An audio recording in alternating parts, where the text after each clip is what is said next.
Hey there, this is James and welcome to another episode of the Ask James Guitar Show.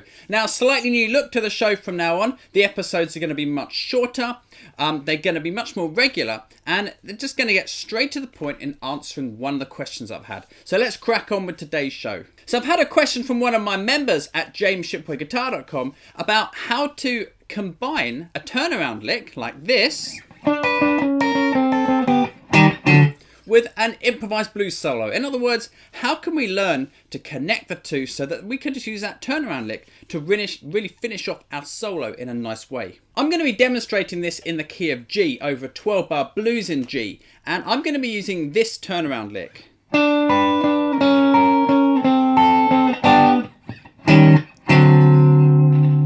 Now there is a video specifically about that, and I'll post the link under this one so that you can see a more detailed lesson on that turnaround lick if you want to.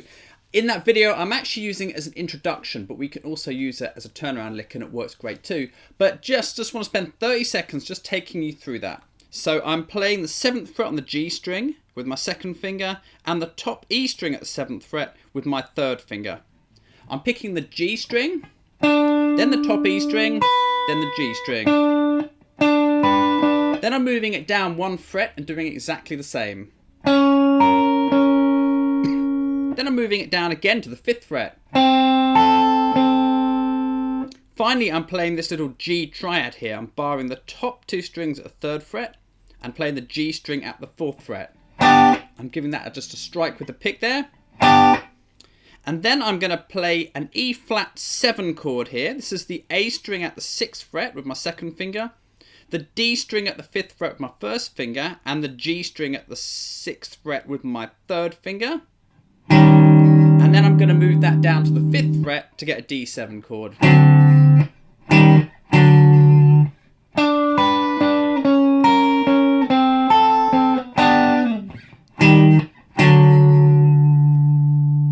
When we play this as a turnaround lick, it's starting in bar 11 on beat 2.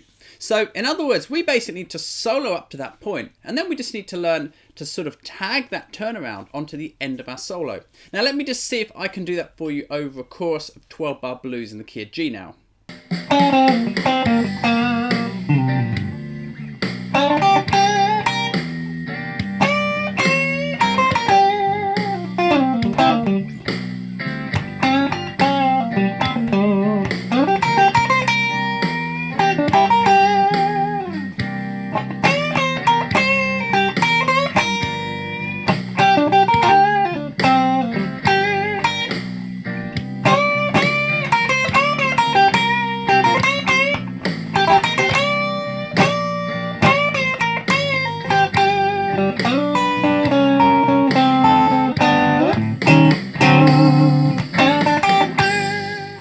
Okay, so what I was doing there was just improvising over the 12-bar blues using the G blues scale, G minor pentatonic, and on beat 2 of bar 11, I'm just dropping into that turnaround lick. Now, obviously, when you start out, it isn't that easy because you probably don't really know where beat 2 is. You need to learn to feel it, and you'll just, after a little while, you just know when to go into that lick, and then it's actually really easy to do this. But how can you get to that point? Well, I think the best way is to isolate the last 4 bars of a 12-bar blues and just practice going from your solo into the lick, like this. So if I was on bar 9, I'd be like this, 3, 4. Bar 10. Bar 11, and 1, 2. And then I might do that again. So 3, 4. Bar 10. Bar 11 and 1, 2.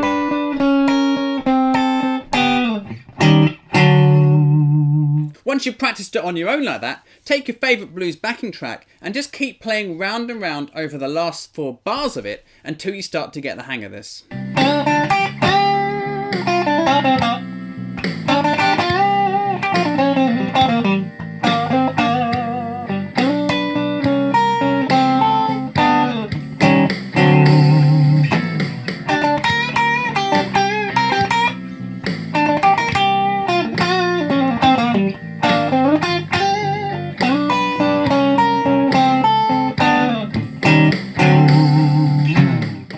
Another thing that might make it a bit easier to start with is to hold a long note at the end of your solo to give you a bit of time to kind of transition into the turnaround lick. So instead of playing really sort of busy, quick stuff and then having to drop perfectly into that turnaround lick at the right time, you can leave sort of like a long note, and this will just allow you to kind of gather yourself, get ready to go into the turnaround phrase.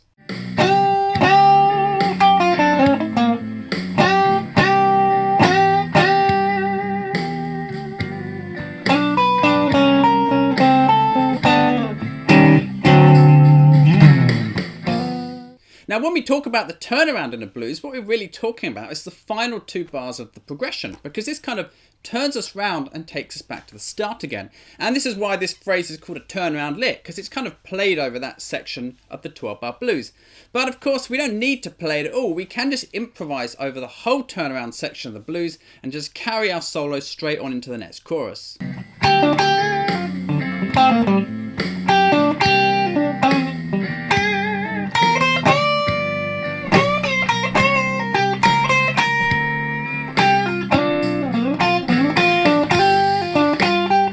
So there's some useful tips there about how you can connect your turnaround licks in with your improvised solos.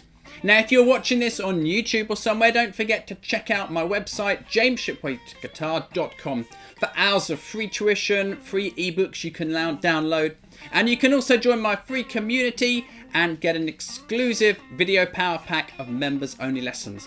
Click in the box right here to go there straight away, or click the link under this video. Also on the website, you can ask me a question which you'd like to see answered right here on the Ask James Guitar Show. So that's all for today's episode. Thanks a lot for watching. Take care, and I'll see you next time.